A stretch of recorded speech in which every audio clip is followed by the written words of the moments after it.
বাংলাদেশের সর্বশেষ গুরুত্বপূর্ণ আপডেট সংবাদে আপনাকে স্বাগত। শুরুতেই সংবাদ শিরোনাম, এরপর বিস্তারিত। শুরুতেই জানিয়ে দিব, আশুলিয়ায় শ্রমিক পুলিশ সংঘর্ষে নিহত 1, গুলিবিদ্ধ 4। শিল্প অঞ্চলে আশুলিয়ায় শ্রমিক বিক্ষোভের সময় শ্রমিক ও আইন শৃঙ্খলা বাহিনীর সদস্যদের মাঝে সংঘর্ষে 1 শ্রমিক নিহত এবং 4 শ্রমিক গুলিবিদ্ধ হয়েছে। এছাড়া আরও অন্তত 30 জন আহত হয়েছেন। এ সময় বিক্ষুব্ধ শ্রমিকরা আইন শৃঙ্খলা বাহিনীর অন্তত 5টি গাড়িতে ভাঙচুর চালায়। এরপর জানিয়ে দিব, সিরাজগঞ্জের সাবেক এমপি হেনরি স্বামীসহ গ্রেপ্তার। সিরাজগঞ্জ 2 সদর কামারখন্দ আসনের সদ্য সাবেক এমপি জান্নাত আরা হেরি ও তার স্বামী সিরাজগঞ্জ জেলার পরিষদ চেয়ারম্যান লাবু তালুকদারকে গ্রেপ্তার করা হয়েছে। গা ঢাকা দেয়া অবস্থায় মৌলভীবাজার জেলার বর্ষিজোড়া এলাকা থেকে তাদেরকে গ্রেপ্তার করে র্যাপিড অ্যাকশন ব্যাটালিয়ন র্যাব। এদিকে ছাত্র আন্দোলনে গুলিবিদ্ধ ফেনীর সাইফুল মারা গেছেন। চট্টগ্রামের সিআরবি এলাকায় গত 4 আগস্ট বৈষম্য বিরোধী ছাত্র আন্দোলনে গুলিবিদ্ধ ফেনীর সাইফুল ইসলাম আরিফ 21 মারা গেছেন। সোমবার 30 সেপ্টেম্বর সকালে রাজধানীর সম্মিলিত সামরিক হাসপাতালে সিএমএসএ আইসিইউতে চিকিৎসাধীন অবস্থায় মৃত্যু হয় তার।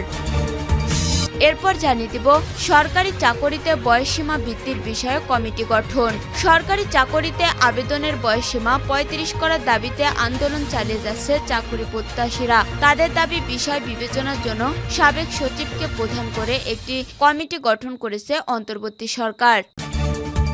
এদিকে ট্রাফিক আইনে একদিনে মামলা 788 জন, জরিমানা 33 লাখ। রাজধানীর বিভিন্ন এলাকায় ট্রাফিক আইন লঙ্ঘনকারীদের বিরুদ্ধে অভিযান পরিচালনা করে 778টি মামলা ও 33,20,250 টাকা জরিমানা করেছে ডিএমপি ট্রাফিক পুলিশ। এছাড়া অভিযানকালে 189টি গাড়ি ডাম্পিং ও 70টি গাড়ি রেকার করা হয়েছে। রোববার 29 সেপ্টেম্বর ডিএমপি ট্রাফিক বিভাগ অভিযান পরিচালনা করে এসব মামলা ও জরিমানা করেন। এবং সর্বশেষ জানিয়ে দিব, মাশরাফির বিরুদ্ধে মামলা। বাংলাদেশ জাতীয় ক্রিকেট দলের সাবেক অধিনায়ক মাশরাফি বিন মুর্তজার বিরুদ্ধে মামলা হয়েছে। সিলেট স্ট্রাইকার্সের মালিকানা সরওয়ার চৌধুরীর কাছ থেকে জোর করে লিখে নেয়ার অভিযোগে এই মামলাটি করা হয়েছে। জানা গেছে, বিপিএল এর সাবেক মালিক সরওয়ার চৌধুরী বাদী হয়ে মামলাটি করেছেন। প্রিয় দর্শক, এতক্ষণ শুনছিলেন সংবাদ শিরোনাম, এরপর বিস্তারিত। তবে তার আগে বন্ধু, জানিয়ে দিন আপনি কোন স্থান থেকে আমাদের সংবাদটি দেখছেন এবং শুনছেন। জানিয়ে দিন এই সংবাদ সম্পর্কে আপনার মূল্যবান মতামত। আর বন্ধু, আপনি যদি আমাদের চ্যানেলে নতুন হয়ে থাকেন তাহলে ভিডিওটি দেখতে দেখতে চ্যানেলটি সাবস্ক্রাইব করে রাখুন, যাতে করে আমাদের পরবর্তী সংবাদগুলো সবার আগে আপনার কাছে পৌঁছে যায়। এবারে বিস্তারিত। আশুলিয়ায় শ্রমিক পুলিশ সংঘর্ষে নিহত 1, গুলিবিদ্ধ 4। শিল্পাঞ্চলে আশুলিয়া শ্রমিক বিক্ষোভের সময় শ্রমিক ও আইন শৃঙ্খলা বাহিনী সদস্যদের মাঝে সংঘর্ষে 1 শ্রমিক নিহত এবং 4 শ্রমিক গুলিবিদ্ধ হয়েছে। এছাড়া আরও অন্তত 30 জন আহত হয়েছেন। এ সময় বিক্ষুব্ধ শ্রমিকরা আইন শৃঙ্খলা বাহিনীর অন্তত 5টি গাড়িতে ভাঙচুর চালায়। সোমবার 30 সেপ্টেম্বর দুপুর 12টার দিকে টঙ্গী আশুলিয়া ইপিজেড সড়কের জিরাবো এলাকার মন্ডল গ্রুপের সামনে এ ঘটনা ঘটে। নিহত ওই শ্রমিকের নাম কাউসার হোসেন খান। তার গ্রামের বাড়ি বরিশালের মেদিনীগঞ্জ উপজেলায়। তিনি মঙ্গটেন কারখানার অপারেটর হিসেবে কর্মরত ছিলেন। বিষয়টি নিশ্চিত করেছেন এনাম মেডিকেল কলেজ হাসপাতালের ডিউটি ম্যানেজার ইউসুফ আলী। এ ব্যাপারে এনাম মেডিকেল কলেজ হাসপাতালের ডিউটি ম্যানেজার ইউসুফ আলী জানান, আমাদের হাসপাতালে 3 জন গুলিবিদ্ধ শ্রমিককে আনা হলে তাদের মধ্যে 1 জন মারা যান, বাকি 2 জনের চিকিৎসা চলছে। বিক্ষুব্ধ শ্রমিকরা জানান, আজ সকালে মন্ডল গ্রুপের শ্রমিকদের সঙ্গে মালিক পক্ষ ও আইন শৃঙ্খলা বাহিনীর আলোচনা সভা হয়। আলোচনা সমঝোতা না হয় বিক্ষুব্ধ শ্রমিকরা কারখানার সামনে অবস্থান নিয়ে বিক্ষোভ করতে থাকলে আশেপাশের অন্যান্য কারখানার শ্রমিকরাও তাদের সঙ্গে যোগ দেন। এ সময় আইন শৃঙ্খলা বাহিনী ও শ্রমিকদের মধ্যে ধাওয়া পাল্টা ধাওয়ার সময় শ্রমিকরা র্যাব ও পুলিশের কয়েকটি গাড়িতে ভাঙচুর চালায়। পরে পরিস্থিতি নিয়ন্ত্রণে আনতে আইন শৃঙ্খলা বাহিনীর সদস্যরা লাঠিচার্জ করে এবং এক পর্যায়ে পরিস্থিতি নিয়ন্ত্রণে পুলিশ গুলি চালায়। এ সময় 4 জন গুলিবিদ্ধ হলে তাদের উদ্ধার করে স্থানীয় পিএমকে হাসপাতালে ভর্তি করা হয়। এছাড়া আইন শৃঙ্খলা বাহিনীর লাঠিচার্জে অন্তত 30 জন শ্রমিক আহত হয়েছেন। এ ব্যাপারে শিল্প পুলিশ একে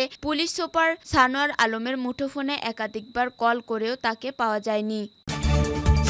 সিরাজগঞ্জের সাবেক এমপি হেনরি স্বামীসহ গ্রেপ্তার। সিরাজগঞ্জের ২ সদর কামারখন্দ আসনের সাবেক এমপি জান্নাত আরা হেনরি ও তার স্বামী সিরাজগঞ্জ জেলার পরিষদ চেয়ারম্যান লাবু তালুকদারকে গ্রেপ্তার করা হয়েছে। গা ঢাকা দেয়া অবস্থায় মৌলভীবাজার জেলার বর্ষিজোড়া এলাকায় তাদের গ্রেপ্তার করে র্যাপিড অ্যাকশন ব্যাটালিয়ন র্যাব। সোমবার ৩০ সেপ্টেম্বর র্যাব সদর দপ্তরে লিগ্যাল অ্যান্ড মিডিয়া উইংয়ের সিনিয়র সরকারি পরিচালক এএসপি আনম ইমরান খান বিষয়টি নিশ্চিত করেছেন। সিরাজগঞ্জ শহরে গত ৪ আগস্ট বৈষম্যবিরোধী ছাত্র আন্দোলনে বিক্ষোভ চলাকালে ছাত্র জনতার উপর হামলা করে আওয়ামী লীগের নেতাকর্মীরা। আওয়ামী লীগের ওই নেতা সোহানুর রহমান রঞ্জু খান সহ ৩ জন নিহত হন। ওই হত্যাকাণ্ডে সিরাজগঞ্জের ২ সদর আসনে সাবেক এমপি জান্নাত আরা হেনরি ও তার স্বামী সিরাজগঞ্জ জেলার পরিষদ চেয়ারম্যান লাবু তালুকদার, সাবেক এমপি অধ্যাপক ডাক্তার হাবিবে মিল্লাত ও আওয়ামী লীগের সভাপতি সম্পাদক সহ ১৫০ নমনীয় ও অজ্ঞাত ১০০ থেকে ১৫০ জনকে আসামি করে আদালতে মামলা দায়ের করা হয়। এরপর থেকেই পলাতক ছিলেন হেনরি ও তার স্বামী লাভু। র্যাব সদর দপ্তরে লিগ্যাল অ্যান্ড মিডিয়া উইংয়ের সিনিয়র সহকারী পরিচালক এএসপি আনম ইমরান খান জানান, গত ৪ আগস্ট সিরাজগঞ্জে বৈষম্য বিরোধী ছাত্র আন্দোলনে বিক্ষোভ চলাকালে ছাত্র জনতার উপর হামলা ও হত্যাকাণ্ডের ঘটনায় সিরাজগঞ্জ ২ সদর আসনের সাবেক এমপি জান্নাত আরা হেনরি ও তার স্বামী লাবু তালুকদারকে মৌলভীবাজার জেলার বর্ষিজোড়া এলাকা থেকে গ্রেপ্তার করেছে র্যাব। ছাত্র আন্দোলনে গুলিবিদ্ধ ফেনীর সাইফুল মারা গেছেন। চট্টগ্রামের সিআরবি এলাকায় গত ৪ আগস্ট বৈষম্যবিরোধী ছাত্র আন্দোলনে গুলিবিদ্ধ ফেনীর সাইফুল আলম আরিফ ২১ মারা গেছেন। সোমবার ৩০ সেপ্টেম্বর সকালে রাজধানীর সম্মিলিত সামরিক হাসপাতালের সিএমএস আইসিইউতে চিকিৎসাধীন অবস্থায় মৃত্যু হয় তার। তিনি ফেনীর দাগনভূঞা উপজেলার সিন্দুরপুর ইউনিয়নের প্রকৌশল গ্রামের আলতাফ হোসেনের একমাত্র ছেলে। সাইফুলের বাবা জানান, ৩ মেয়ে ও ১ ছেলের মধ্যে সবার বড় ছিলেন সাইফুল। তিনি সিন্দুরপুর ইউনিয়নের দরবেশের হাট ফাজিল মাদ্রাসার দশম শ্রেণীর শিক্ষার্থী ছিলেন। পরিবার ও স্থানীয় সূত্রে জানা গেছে, আলতাফ ও তার ছেলে সাইফুল চট্টগ্রামের মাদার বাড়িতে মোটর পার্টসের দোকানে কাজ করতেন। ৪ আগস্ট দোকানের সামনে দিয়ে বৈষম্যবিরোধী মিছিল যাওয়ার সময় সাইফুল অংশ নেন। সিআরবি পর্যন্ত গেলে মাথায় গুলিবিদ্ধ হয়ে লুটিয়ে পড়ে। পরে তাকে উদ্ধার করে চট্টগ্রাম মেডিকেল কলেজে নেওয়া হয়। সেখান থেকে তার অবস্থার অবনতি হলে ৯ সেপ্টেম্বর তাকে ঢাকার সিএমএসে স্থানান্তর করা হয়। সেখানে চিকিৎসাধীন অবস্থায় আহতের ৫৬ দিন পর সোমবার সকালে তার মৃত্যু হয়। ছাত্র আন্দোলনের ফেনী জেলার সমন্বয়ক আব্দুল আজিজ জানান, বৈষম্যবিরোধী ছাত্র জনতার আন্দোলনে ফেনীর ১২ জন নিহত হন। এর মধ্যে মহিপালে আওয়ামী লীগ নেতাকর্মীদের গুলিতে ঘটনাস্থলে ৮ জন এবং ঢাকা, চট্টগ্রাম ও নারায়ণগঞ্জ সহ বিভিন্ন স্থানে আন্দোলনে অংশ নিয়ে ফেনীর আরও ৪ জন নিহত হয়। মন্ত্রণালয় মোট ১২ জন শহীদদের তালিকা পাঠিয়েছে। দাগনভূঞা উপজেলা নির্বাহী কর্মকর্তা নিবেদিতা চাকমা জানান, নিহত আরিফের পরিবারের সাথে যোগাযোগ করা হচ্ছে। ঢাকা থেকে লাশ এলাকায় আনা হলে যথাযথ প্রক্রিয়ায় দাফন সম্পন্ন করা হবে। সরকারি চাকরিতে বয়সসীমা বৃদ্ধির বিষয়ে কমিটি গঠন। চাকরিতে আবেদনের বয়সসীমা ৩৫ করার দাবিতে আন্দোলন চালিয়ে যাচ্ছে চাকরি প্রত্যাশীরা। তাদের দাবির বিষয় বিবেচনার জন্য সাবেক সচিবকে প্রধান করে একটি কমিটি গঠন করেছে অন্তর্বর্তী সরকার। সোমবার ৩০ সেপ্টেম্বর সচিবালয়ে এক সংবাদ সম্মেলনে এই তথ্য জানান জনপ্রশাসন মন্ত্রণালয়ের সিনিয়র সচিব ডক্টর মোহাম্মদ মোখলেসুর রহমান। চাকরিতে আবেদনের বয়সসীমা ৩৫ করার দাবিতে প্রধান উপদেষ্টার বাসভবন যমুনার সামনে অবস্থান নিয়েছেন চাকরি প্রার্থীরা। তাদের দাবি, প্রধান উপদেষ্টা ডক্টর মোহাম্মদ ইউনূসের সঙ্গে সাক্ষাৎ না করা পর্যন্ত আন্দোলন চলমান থাকবে। সোমবার বিকেল ৩:৩০টার দিকে প্রধান উপদেষ্টার সরকারি বাসভবন যমুনার সামনে এক সংবাদ সম্মেলনে এ দাবি জানান তারা। সরকারি চাকরি প্রার্থীরা জানান, ৪ জনের একটি প্রতিনিধি দলের সঙ্গে আলোচনা করেছে প্রশাসনের কর্মকর্তারা। তারা আমাদের কর্ম কমিশনের একজন কমিশনের পিএস এর সঙ্গে আলোচনায় বসার প্রস্তাব দিয়েছেন। আন্দোলনকারীরা বলেন, আমরা দীর্ঘদিন ধরে আন্দোলন চালিয়ে আসছি।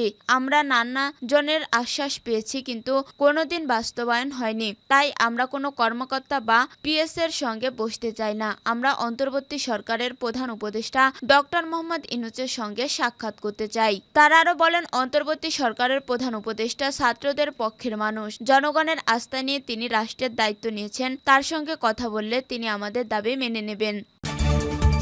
ট্রাফিক আইনে একদিনে মামলা 788 জন, জরিমানা 33 লাখ। রাজধানীর বিভিন্ন এলাকায় ট্রাফিক আইন লঙ্ঘনকারীদের বিরুদ্ধে অভিযান পরিচালনা করে 788টি মামলা ও 33,20,250 টাকা জরিমানা করেছে ডিএমপি ট্রাফিক বিভাগ। এছাড়া অভিযানকালে 189টি গাড়ির ডাম্পিং ও 70টি গাড়ি রেকার করা হয়েছে। রোববার 29 সেপ্টেম্বর ডিএমপি ট্রাফিক বিভাগ অভিযান পরিচালনা করে এসব মামলা ও জরিমানা করেন। আজ সোমবার 30 সেপ্টেম্বর দুপুরে ডিএমপির পক্ষ থেকে এই তথ্য জানানো হয়। ঢাকা মহানগর এলাকার ট্রাফিক শৃঙ্খলা রক্ষায় ডিএমপি ট্রাফিক বিভাগের অভিযান অব্যাহত রাখবে। এ ব্যাপারে DMP media and public relations বিভাগের উপ-পুলিশ কমিশনার ডিসি মোহাম্মদ তালেবুর রহমান জানান, সড়কে শৃঙ্খলা ফেরাতে ট্রাফিক পুলিশ সদস্যরা দিন-রাত কাজ করে যাচ্ছেন।